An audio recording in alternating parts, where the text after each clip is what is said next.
Welcome to the One Question Leadership Podcast. I'm Dr. Kyra Kendrick, Director of Membership Engagement at Women Leaders in Sports. My leadership philosophy is rooted in purpose, connection, and intentionality. I believe that we were all placed on this earth for a specific purpose, and part of being a good leader means figuring out what that purpose is and then executing it in a way that is beneficial to others. Another part of my philosophy of being a great leader is through connection. I don't think that we can walk through this world alone, and the importance of having connection and community are something that not only shouldn't be taken for granted, but are also something that other leaders need in order to be successful. The last part of my philosophy is intentionality. It's great that we have purpose and we have connection, but we must be intentional. We must show up to certain spaces as ourselves, and we must make sure that we are being intentional in our conversations and in our actions before, during, and after we leave a space. The Dr. Charles Whitcomb Leadership Institute helped me hone these skills. I love my cohort and the 3 years that we spent together, and all it did was teach me that showing up authentically and being vulnerable can only help you be successful as a leader. I hope that you enjoy the episode.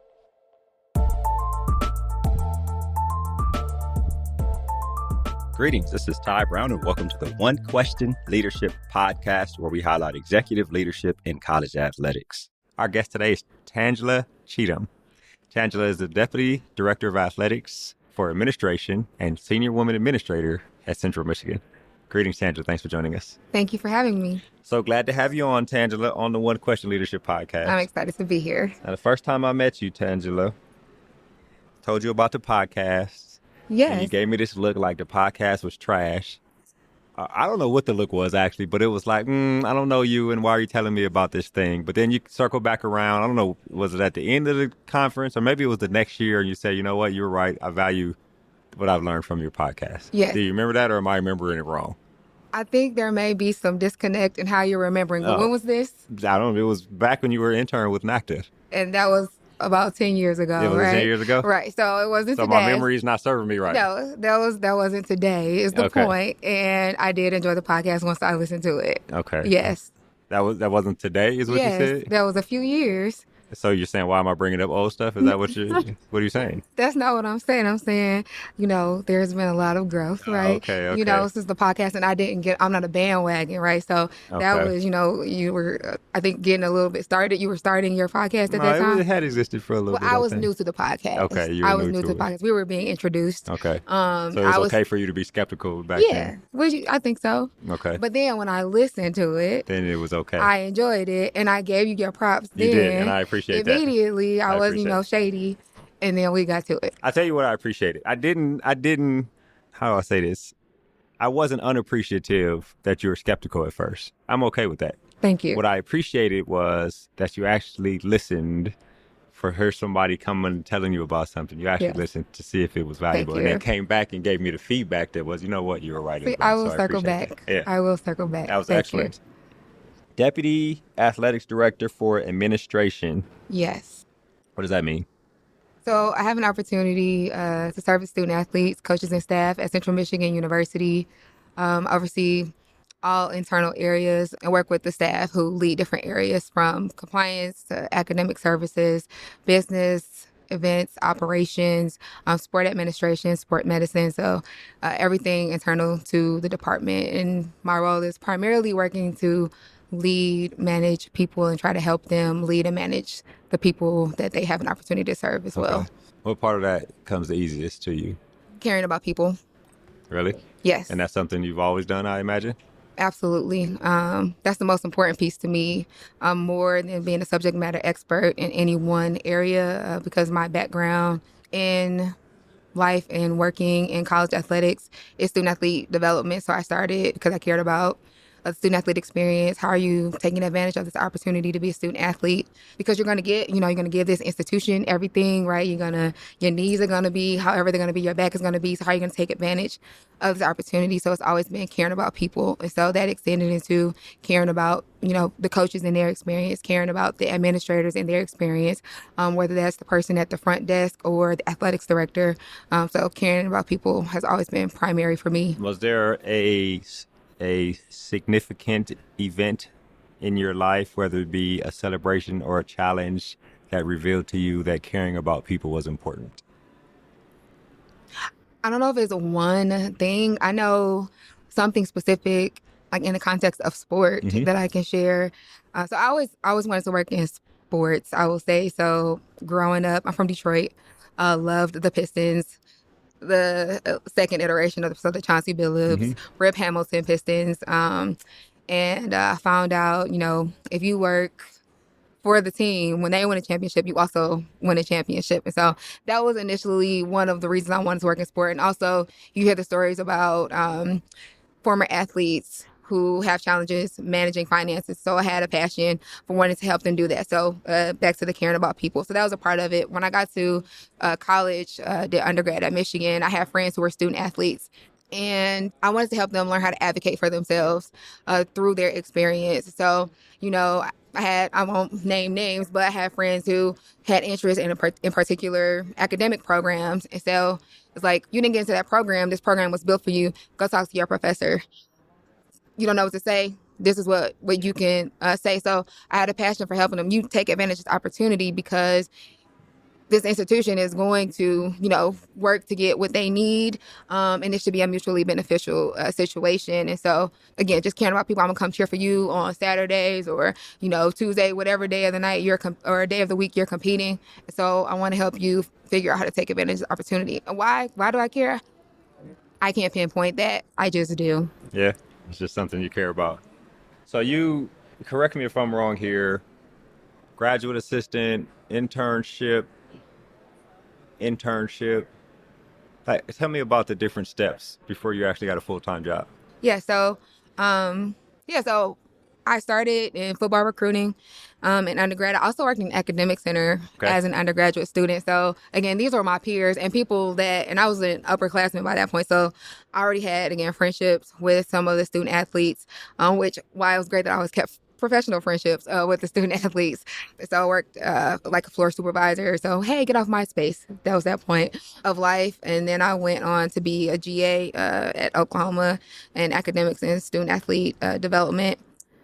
Came and had an opportunity to intern at NACTA, which was a great opportunity to learn, grow, and develop with a number of people with the affiliates under NACTA. Then I had an opportunity to work at Iowa. Then opportunity to work at West Virginia, then Army, and then now I'm at Central Michigan. Okay, so the graduate assistantship and the internship were the two stops after post-undergrad. Yes. Right. Tell me about the things that you learned there that you bring with you here. There. The graduate assistantship, that was at Oklahoma. Yes.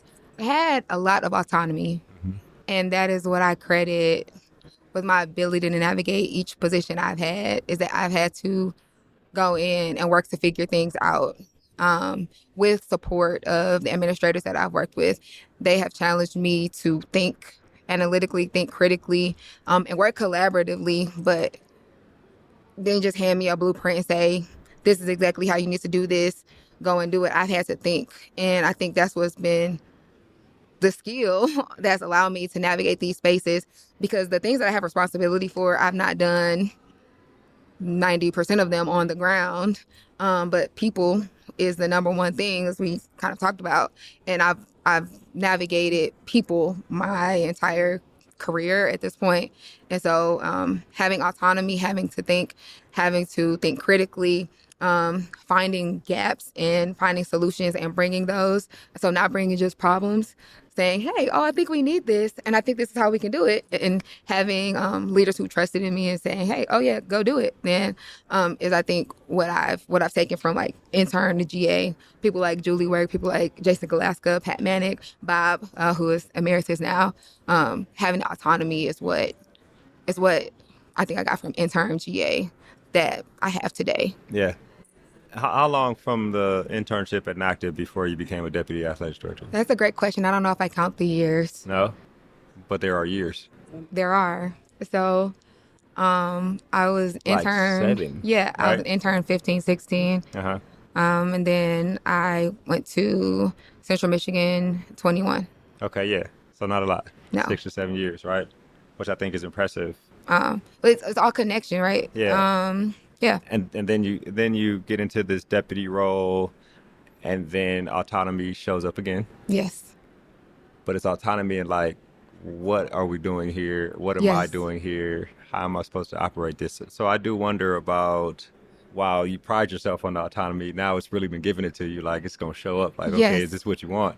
Tell me about the days and the nights looking in the mirror, calling people, wondering, like, I don't know why she trusts me to do this job, but she did. How do I do this? Tell me about that. Learning how to trust yourself to do the job that you were hired for. Yes, and again, credit to Amy Folan, my athletics director, for trusting me and just the mentorship and guidance that she provides. And, you know, she's someone who she came up under the loss and, you know, had a great trajectory at Texas and, you know, someone who was on exec staff at a relatively young age. And so, you know, she believes in it because she also had an experience herself. But again, coming and interning at NACTA, I was exposed and had access to a lot of senior level administrators. So I can call and ask people questions. But to your point, I did. I came in at a point where, you know, you have these transitions of, you know, sports medicine where, what are we doing here?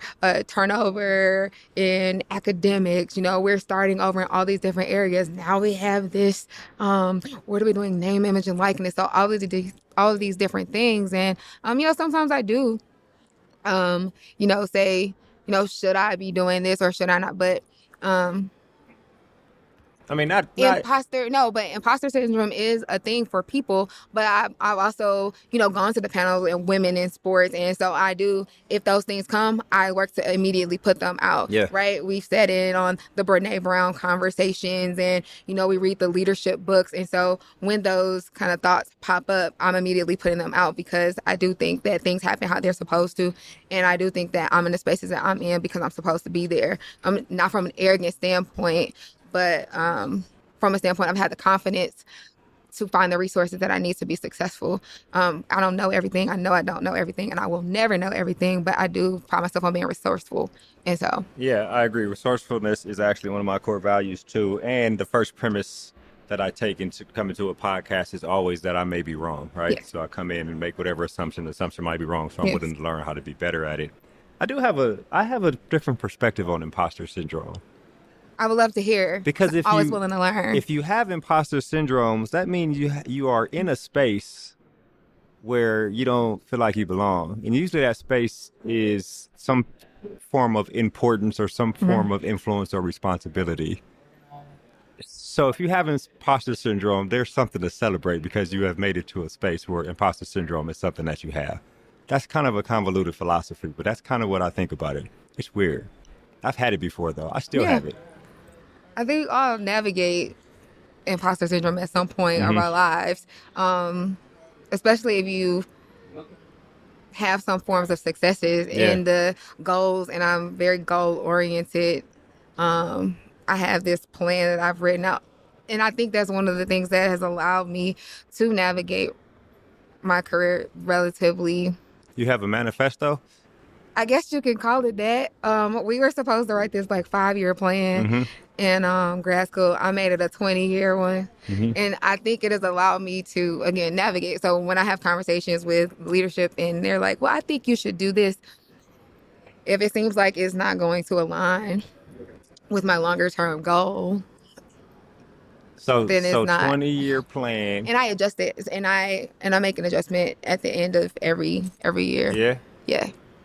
Because 5 or 6 years in, it seems like there's some of the bullet points you went past and skipped off. So now you got to scratch out right? And then also you get to a point where do I need to be tied to what I first created? And so that's why I have to update it. Yeah.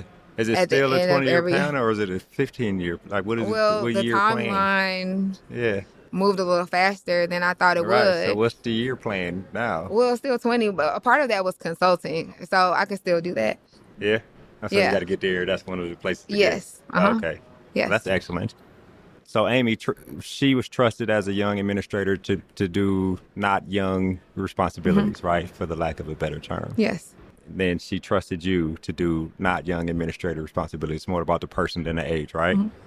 How much did you lean on her? How much did you ask her about? How much did you ask? How much time did you spend with her? Every day. I mean, like, and we have a great working relationship. I mean, she trusts. I mean, like, she's on the women's basketball committee. So from the week before Selection Sunday to the day after the Final Four, she's basically on the road, right? So she has to have trust in, what I'm doing. We have a deputy for external as well. Like, she has to have trust in, like, her leadership in order to be able to go out and do that and basically put the department in our hands. So I am communicating with Amy regularly, bouncing things off of her.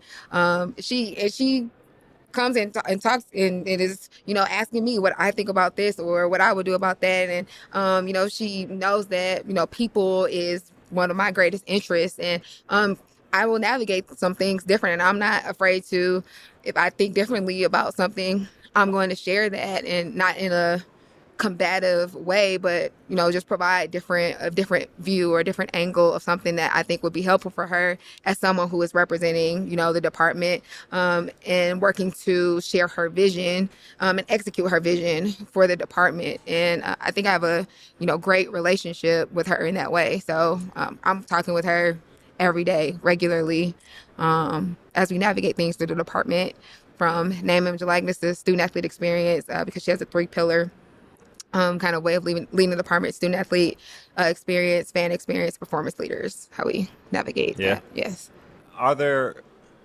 Can you identify what she saw in you? And then working with her, can you see what the law saw in her when she's a go-getter. Okay. Yes, I can tell you immediately, and the standard is high. We're striving, we want excellence. And again, we want to be leaders in the MAC, for example. And so what does that mean? We keep performance indicators, we're working to get it. And I know your first question was, what did she see in me? Someone who's eager, hungry, willing to learn. Again, I will say every day of the week, I don't know everything, but I am resourceful, and I believe she sees that. And she sees I care about people. And also, she checked her resources, right? Yeah. So, you talk about someone like a Julie Work. I think Julie Work has been great. And I don't think people talk about Julie enough. Within NACDA, I think everyone knows Julie, and I want to always shout her out, but she was one of the managers. I actually had an opportunity to work with each of the association managers when I was an intern. And, she has been someone that has been a piece in every position I've had. She's been a reference, or even if she wasn't, she has been. But people are calling her to see, should we get Tangela? And she had a good relationship, because Amy was actually a big part of the starting of NAC, because she was in compliance, and NAC wasn't the organization that it is today. But Amy was a part of kind of getting that started. And so she checked her sources, and I think it was credible. Also, Rachel Blunt was a part of that as well, because I had a relationship. I was having an opportunity to interview with Rachel before I took my first position, and so the communication, staying connected to people, she knew I would follow through, and she knew I would be good with people. So I'm gonna try to rehash those. Sorry, I put those all together. Right. Last thing you said was the references, the network, which is important, right? The credibility that showed up before you got there. Then you said you get things done. You cared about people. What else? Come on. There's results. Yeah. So what I'm getting to is, we can have all these things in someone, but they still may not be deputy athletic director material, right? So what else is there about you that you believe she saw? Because you can meet a young person that has these things, and you're going to be an excellent administrator or whatever you do, because you have all these attributes: credibility, work hard, resourceful, and all these things. But they may not be athletic director material. They may not be deputy athletic director material. So there's something about you that made you deputy athletic director material. And I wonder if you had to tell your story to an audience, What about your story would you be identified? Or if Amy had to tell your story to an audience, what about that would she identify? Or would she say those things and those were the things that was enough for her to make you that deputy AD? That's a great question. What would you say?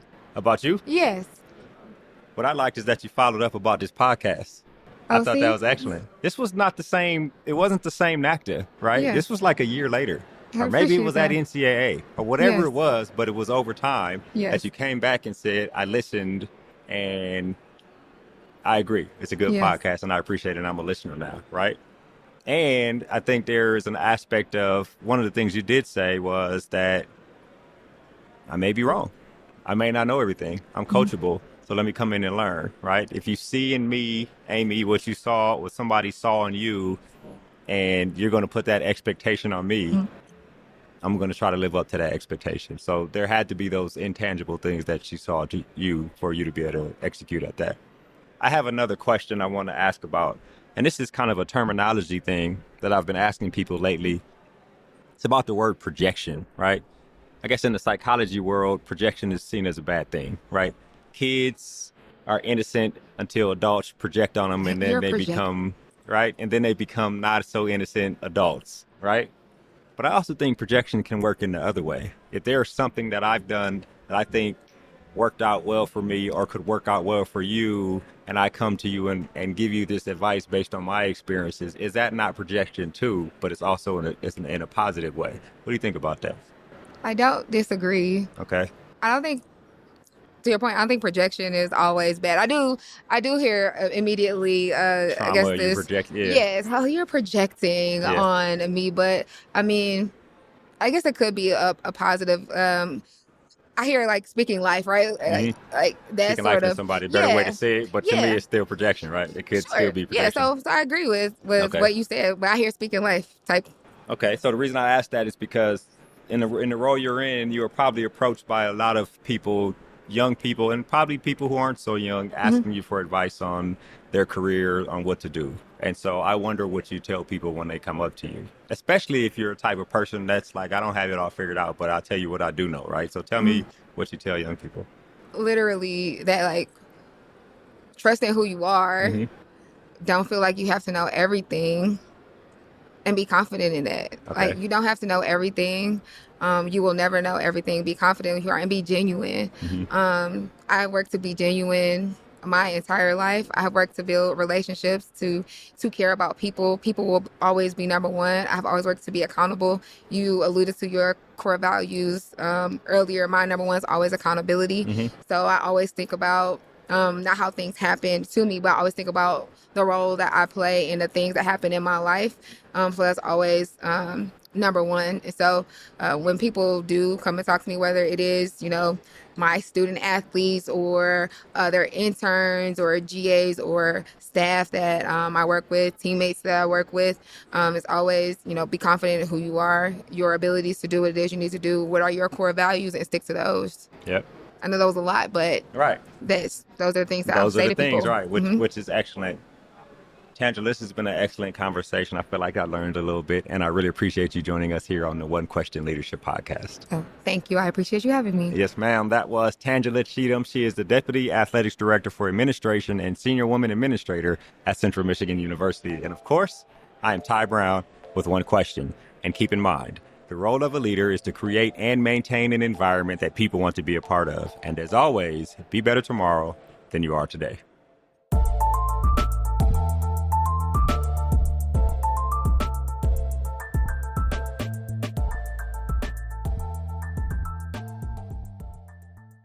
This episode of the One Question Leadership Podcast is produced by Spades Media Group, solving problems using creative leadership.